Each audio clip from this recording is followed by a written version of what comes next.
Deməli, elektron cədvəl fraqmentinin A2, C2 diapazonu əsasında qurulmuş diaqramı müəyyən edin. Biz normalda öyrənmişik ki, hər hansı bir xanada yazılmış bir ədədi axtaraq və yaxud da rəqəmi axtaraq. Amma burada bizə diaqramın qurulmasını deyir. Baxaq, deməli, hansı diapazon deyir A2-dən C2-yə qədər? Onu mən bilməliyəm ki, xana olaraq mən nələr götürəcəm? A2, B2 və C2 xanalarını götürəcəm.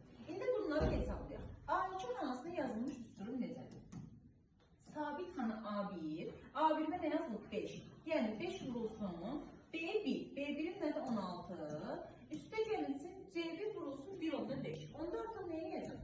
30'u vuracaq 1.5'e. Bunu hesablasam nə olacaq onda? 80 hesablasaq 80 üstə gəlinsin 45. Nə olacaq? 125. Bu mənim birinci xanamın qiyməti. Yəni A2 xanasının qiyməti. Yazaq bura 125. Keçəydik B2 xanasının qiymətini tutaq. B2 xanasına nə yazır? Product. Product funksiyası bildiğimiz nədir? Hasil funksiyası. Yəni verilənlərin nəyi tapacaq? Hasilini tapacaq.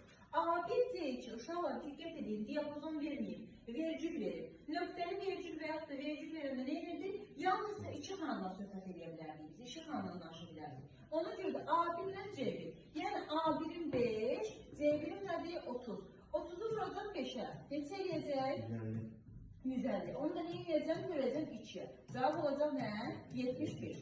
Yəni mənim ikinci xanamın, B2 xanamın qiyməti nə olacaq? 75.